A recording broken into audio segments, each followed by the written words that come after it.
Thank you. Thank you for this great introduction. Event-driven architecture, a subject that is a buzzword. We all heard the buzzword. We all know we would like to maybe do that. But how to do that is the good question. We'll be working through an example that is a very standard one. We have a business flow. Let's imagine that. Let's imagine it's not finance related. But a very typical one. We have a system where we can create orders. After we create an order, we update an inventory. When we update an inventory, we want to deliver the thing that was ordered, so we need to update. We have a delivery service that is responsible for order delivery. And of course, in modern scenario, all of those boxes are independent systems. And obviously, we need to exchange events between them. And obviously, since they're independent, we have various type of failure scenarios that we need to handle. And these are timeouts, system outages, network partitions, all kinds of things that make it difficult for all of this to work seamlessly. How to not do that, first of all. We might think that the problem isn't that complicated, right? We can just communicate between services, and why that would be a problem. The problem comes when we think that we can do something and then something other in our system. And let me show you what are some of the more naive approaches that don't seem to necessarily work. So first, why don't we do it very simply, right? Why don't we just have an order service that when it gets an order, it places it in a database. After that, it communicates with the inventory service, either directly or via a message broker. After that, synchronously or asynchronously, the inventory service puts something in its database, and we're done, right? The problem is that we're kind of assuming here that we can do something and then do something else. And of course, the problem is the then word, because something may happen when we do the then, right? We can have an outage of the inventory service. We can have a network partition, and we just can be unable to notify the inventory service that something happened. And as soon as we do that, as soon as this happens, we can end up in an inconsistency between the order service and inventory service. And the problem is, how do we recover from that? This is the difficult part. Another example, a sort of shared database communication.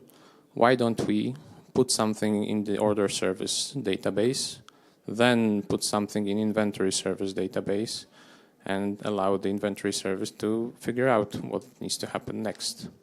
Again, what's problematic is that we're assuming that we have this luxury of doing something and then something else.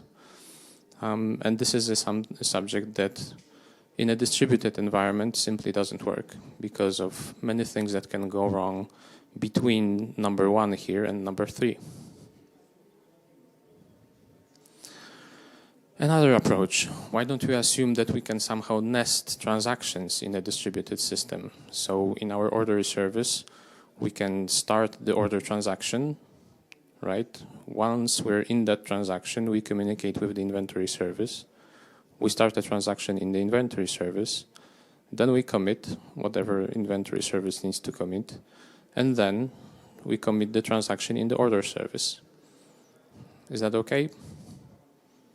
Not necessarily, right? Because again, we need to commit the inventory transaction at some point.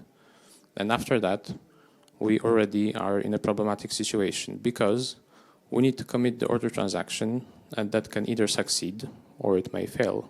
Because again, we can have a transient communication problem with the database, or the transaction log of the database might be full for now, so the immediate attempt to commit a transaction fails, and we need to retry. If the retry fails, then we again end up in a situation when there is an inconsistency between what we have in our order service and what we have in our inventory. And that means that our system is not fulfilling its business flow correctly.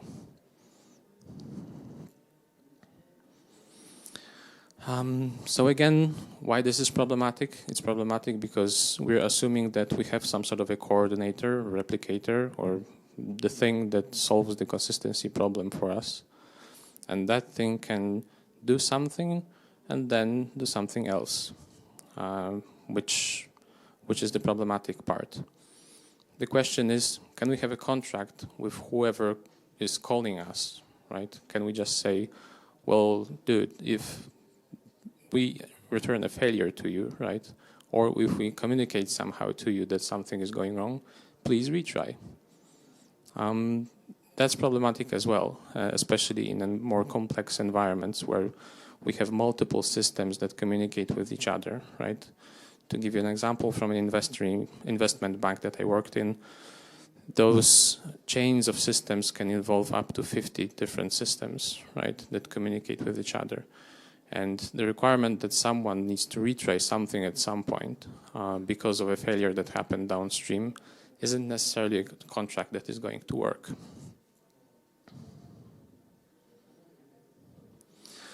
This actually didn't used to be a problem, right? We have a two-phase commit. Just out of curiosity, who heard of a two-phase commit protocol? Fairly standard thing, but yeah, nobody, not necessarily you've met that in a working system.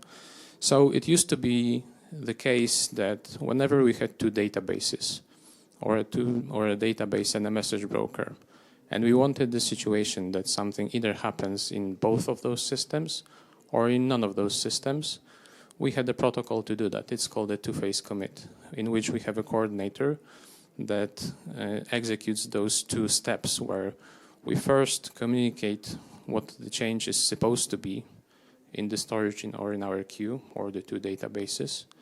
And then we have the second phase where we are saying, okay, now everybody commit.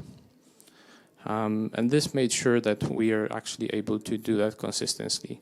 The probability that something is going to go wrong when we just say commit please was low enough such that we could say that we have consistency between those two storage or messaging technologies. The problem is that this was a solution that worked in single node systems, and the problem is becoming more difficult as soon as we move to distributed ones. Because the harsh reality of a distributed system, so a system where you have on one side a database like Google Spanner or DynamoDB or HBase or anything else that's a distributed, so multi-node database. And on the other hand, we have, for example, Apache Kafka, which again consists of many different brokers. We don't have this component of a two-phase commit that says, okay, guys, those two systems need to work together. They need to do either both the things or none of the things. So there's no two-phase commit. And regardless whether it's between storage and storage or between storage and a message broker. And it's not because it's someone's bad will or someone's laziness that this doesn't happen. Generally, this two-phase commit coordinator implementations relied on a single node, typically flat files-based implementations that are just difficult to port to a distributed environment, right? Because in a distributed environment, we don't want to have a single node that is responsible for anything serious, right? Because that single node can obviously fail, and we want to be resilient to that failure. And if that's the case, then how do we solve for a problem where we want to coordinate, right? If we don't have that single node coordinator. We could do that if we deploy something as a zookeeper, for example, right? That is responsible for maintaining consistency. But this then means that it's more difficult to actually deploy a coordinator like that because it requires some additional infrastructure. So there's no ready solution for us. We need to solve it ourselves. And the question is how we do that, and there are various patterns in order to achieve that consistency guarantee. As we'll see, None of them is perfect. All of them have some sort of issues of their own, but at least there's something to choose from. The architecture, well, the sort of the general picture of the thing that we want to solve is that we have an order service on one side, we have an inventory service on the other side. We have something that allows those two things to communicate, and we need to do something such that this communication is reliable. The simplest thing we could do is we could have a message broker where that has two topics to it, right? It has a communication topic and it has a persistence topic. And if we have those two in a message broker, then we can consistently change both of them, one for the purpose of communication and one for the purpose of persistence, and maybe we're done, right? Certainly the consistency of the change works, but what becomes more difficult is how this order service actually is now operating, right? Because in the order service, we now don't have what's called read after write semantics, right? So we've written something to the order service. We now want to read it back. And the question is it there already, right?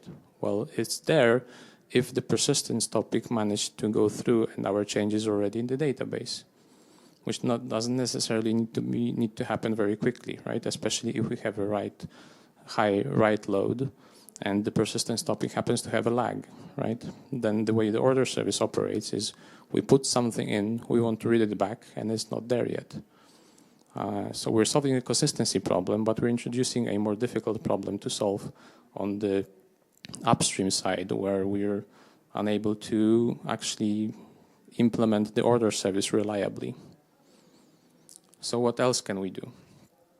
We have the classical things, right? So for example, the outbox pattern, where the way order service works is we're persisting something to the database, but we're persisting two things. We're persisting the order itself, and we persist the notification, so something that lands in an outbox table for later processing. We have a component that's called message publisher, which reads off of the outbox table and persists to the message broker, which then means that from the message broker, the inventory service can read whatever happened, right? And it can do its own thing. What is difficult about the outbox pattern is that we generally have an indexing problem. We have this flag in the outbox table that says if it's published or not, right? And we need to query based on this flag in order to get the things that aren't published yet, right? And one, if we're indexing a boolean, it means that we potentially can have an index balance problem, right? And second, if we're pulling in things based on that Boolean flag, it means that especially during write peaks, the number of records we're trying to pull in is fairly large, and the number of things we need to mark then as published is also potentially quite large, which means that there's a transaction size problem. Secondly, it is difficult to provide ordering guarantees because essentially we're pulling in things from the database, right? We're not sure if the things that we're pulling in are in exactly the same order in which they were persisted, and we need to recover that ordering somehow, right? Some solutions include ordering by timestamp, but that doesn't necessarily scale well. And lastly, there are orchestration difficulties. If we have multiple types of records that we persist in our order database, all of them need their specific outbox tables, all of them need their own publishers, and the thing becomes difficult to manage. There's a write-ahead log approach where we introduce a order service internal topic that we persist to, and after that we persist our change record, our data record to the order database. We then need to have something between the order service and the communication service that acts the fact that a record landed in our landed reliably in our order service internal topic. what is the problem here? We are now again introducing our read after write semantics problem, right? Because we need something to happen first in the internal topic and something that happens next in the order database. We need to rely on the client read writes, which is again not an ideal situation to be in. And we're introducing write latencies because we need two things to happen before we can say that the order service is done. Failure modes are also a bit tricky, so situations where something goes wrong, either in points 1, 2, or 3. There's a variant of the write-ahead log that changes the order a bit. So very quickly, if we're putting an order in our order service, what happens is we can persist that order with a published flag that is equals to false. But we won't be querying by that flag, so we don't have the index imbalance problem that we had in the outbox pattern. The record lands in the order service database. We have an ACK to the order service client, right? What can happen next is we can use a functionality that is ready in the Spring Kafka implementation. Just out of curiosity, again, who is using Spring Kafka? Anyone? Yes, we have some users. So there is this interesting feature of synchronous communication using Spring Kafka that is leveraged here. We can do a send and receive of a sort of internal notification that gets published to the Kafka broker.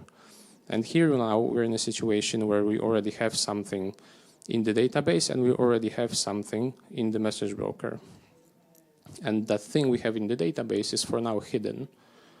Which is the trick, right? We now can make it visible using the message we have in the message broker. And if we can do that, then we can say that we're changing those two things, so the database and the message broker consistently.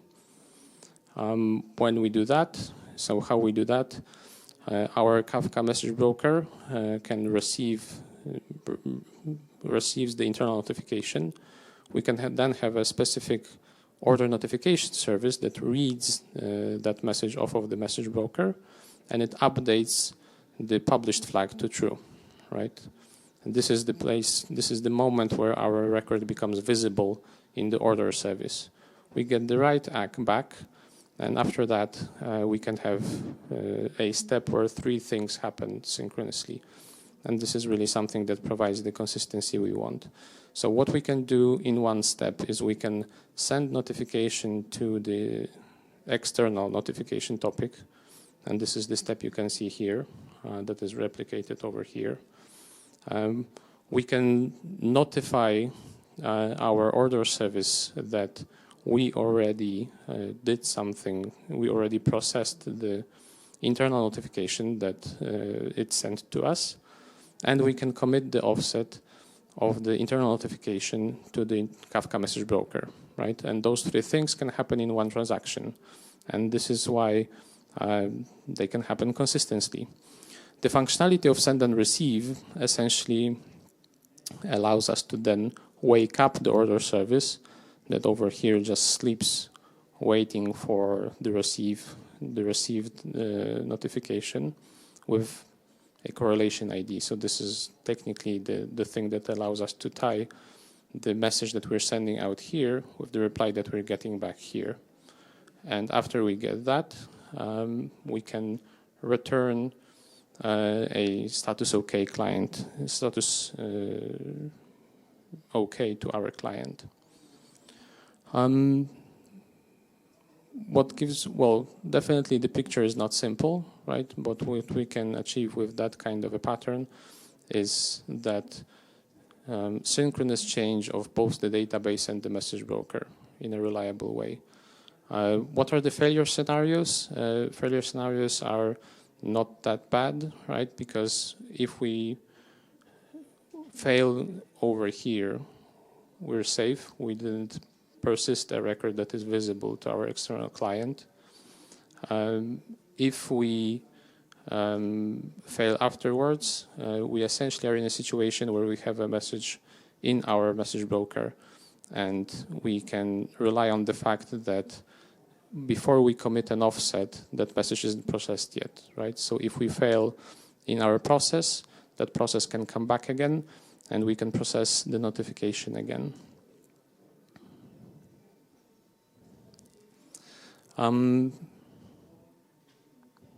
Lastly, what we can do is we can say that let's make it a database problem, right, as opposed to a problem that we're trying to solve on an application layer. And the pattern to do that is called change data capture. Anyone may be using that in production. Yes, fewer people, but we have some users. What's nice about that is that we're kind of pushing the problem down, right? And we're saying that there needs to be a process that we call here record change replicator that listens to the transaction log of the database. And we have frameworks that do that. The most famous one is called Debezium. If we do that, then we essentially delegate the problem of replicating our records to our infrastructure. And the change record replicator, what it can do for us is it can take changes that happen in the transaction log and publish them to our notification topic.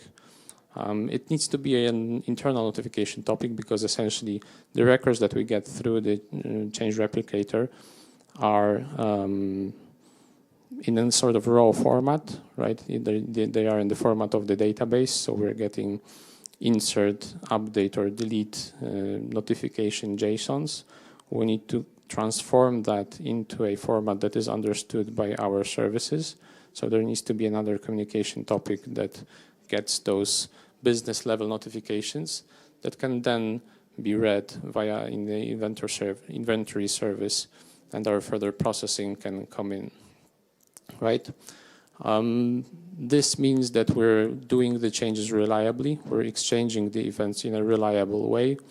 What we don't have, compared to the picture we showed before, is we don't have asynchronous communication, right? So we're putting something in our order service, and sometimes after that change is going to be replicated to the inventory service. So we have an eventual consistency, but we have it at a fairly low price of using a ready solution that solves the consistency problem for us. What are some of the problems that we can have with this kind of pattern? We're putting additional load on the database, and this can be problematic because, again, things typically are simple if we're operating in a low volume environment, and become more difficult if we're if we are facing some load spikes, right, and things that make our system operate in a more edge case environments. In high traffic scenario, what we can end up is a situation where the load on the order database is pretty high, and we're additionally introducing load that relates to listening to the transaction topic. So this is something to be aware of. Lastly, we need to manage, we need to measure the replicator lag, right? So we need to measure how our eventual consistency, how slow it is, right? In order to be able to say how far behind is inventory service or any downstream service as compared to our upstream services. That's it that I had for you. The subject is quite widely discussed, so there are some links here that you can find and read through. There are two great books on the subject. One is called Designing Data-Intensive Applications, the other Fundamentals of Software Architecture, that I highly recommend. The subject is generally quite extensively discussed in those two positions. But again, there are multiple articles on the internet, so I encourage you to read through. And that's it. I'm happy to answer any questions, and you have the QR code for the feedback. I encourage everyone to put something in for me to learn how you liked the presentation itself.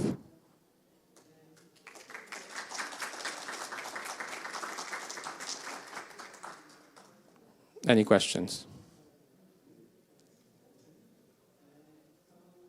Yes?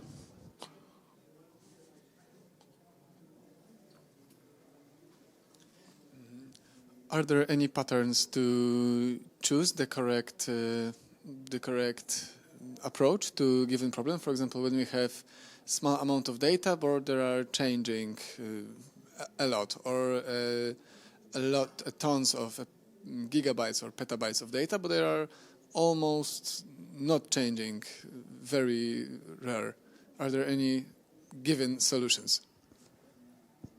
Great question, thank you. So I'd say that from the use cases that I've seen, the choice is not so much about the use case itself, it's more about what constraints do you have on the infrastructure, right? Because essentially, for example, change data capture might be out because your middleware engineering team essentially doesn't allow you to connect to the database from something else, right, than just your application.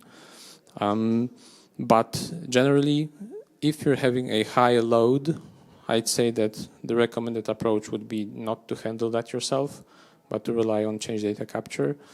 If you're unable to do that, definitely discouraging the outbox pattern, because you'll definitely hit problems with reading off of the outbox table and transactions that update the outbox table. So I'd then encourage you to try the write-ahead log approach, because maybe if you're having a high load, maybe you can have that contract with your clients that they will retry, right? If not, you can try this variant with asynchronous communication. In a low volume environment, it typically doesn't really matter what thing you choose because it is going to work regardless. And if that's the case, then the simplest thing that you can choose that works for you is the good choice. Yes?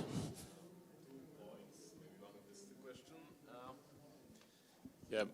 First of all, how I see outbox pattern is very frequently like you don't implement the client to the outbox table as a synchronous call, but instead use CDC to ingest from the outbox pattern. So this is a bit contrary to how I see things. And as far as I understand, the CDC, it doesn't put nearly a significant load on the database as synchronous calls. So my understanding is that it's very performant, but I don't know how much. So this is something that I need to look into. But one more solution that immediately popped into my mind when you showed the flow in the beginning was durable execution frameworks. Durable execution frameworks. This is the idea of maybe have an orchestrator outside, but that kind of keeps the state of the flow. It's been present in Azure Azure Functions since 2019. AWS introduced this in Lambda this week. But there are a few popular frameworks that are kind of used to store the context of the execution of the flow elsewhere. Are you familiar with the concept, or maybe you could comment on this? I'm familiar with the concept itself. I just haven't seen that used in production anywhere, so it's hard for me to comment. I haven't specifically seen this orchestrator pattern work in a scalable fashion. Might be some use cases where it does, right? I'm just not aware of them. Totally agreed on the change data capture and the outbox pattern. That this is a merging of those two solutions. Typically, if you're doing the outbox pattern, it means maybe you don't have access to the transaction log, right? Because if you do have that access, why do outbox pattern at all, right? If you can go straight from your data tables. You can maybe optimize on the size of the records that you're pulling out, right? You can have a smaller record that you're wishing to stream out with the change data capture pattern.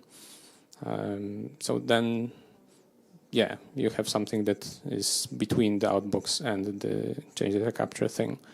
When it comes to the load, generally, I'd say that it depends on what kind of indexing you have. Tailing the transaction log sounds cheaper, but I'd say that if the transaction log changes with a high frequency, then it doesn't necessarily need to be cheaper to read that as opposed to query. But again, maybe a more important point, it's easier for you to control the load that you put with the queries on the database than the load that you're putting in with the transaction log tailing, because that thing is just constant and it needs to be, and it needs to be manageable in your load. in your general workload. Did I cover all of your points? I'm not sure.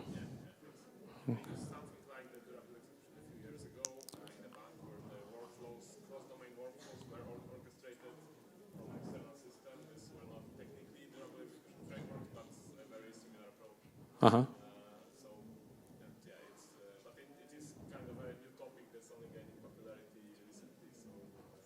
Interesting. And what was the write load? What kind of peaks you saw?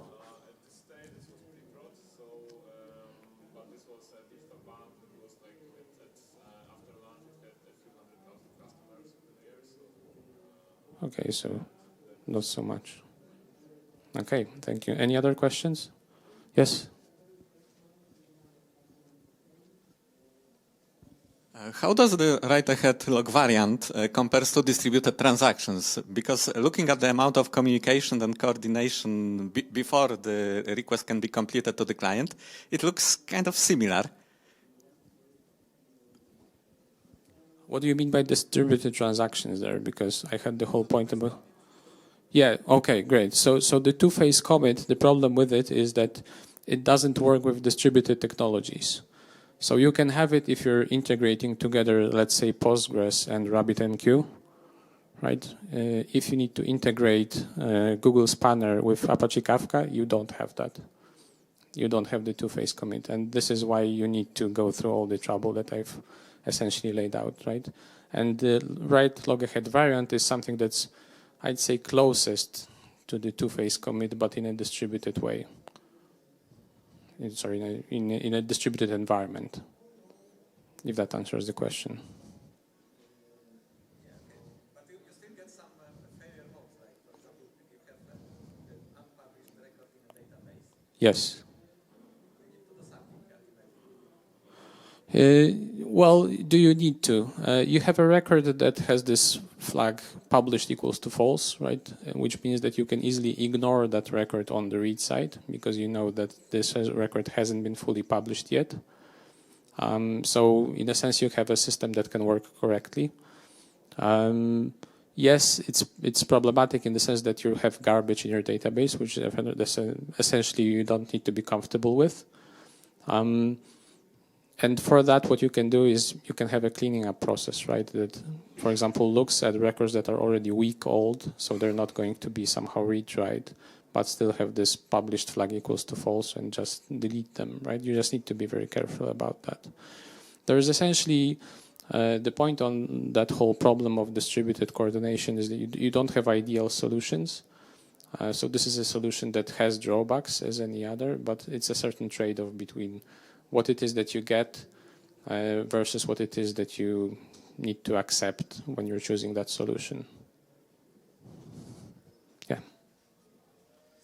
I have a question. If we have that initial message published by the order service to our broker, is it a good practice to just pass this initial message through each service, or each service should produce its own message to the broker?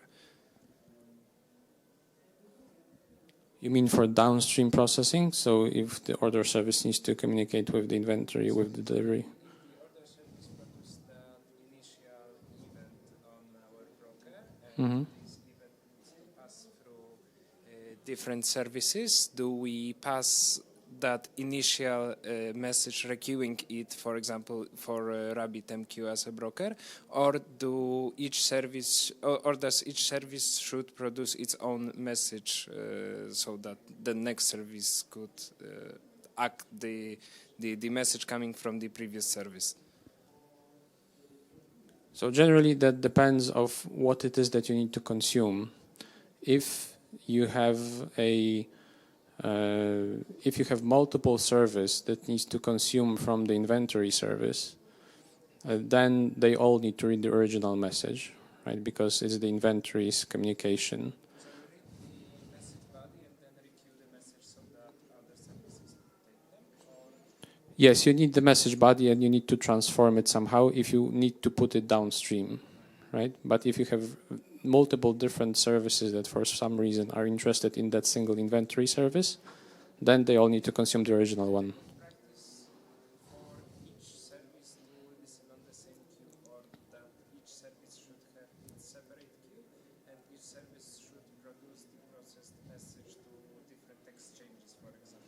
yeah. Typically each service needs to have its own topic, and that's because typically each service transforms the message somehow, right? And it passes some slightly modified or different information downstream. So definitely, typically a message per service. Sorry, a topic per service, right? A queue per service. I think we're out of time, so I'm happy to take any questions because I'll be around. But thank you again.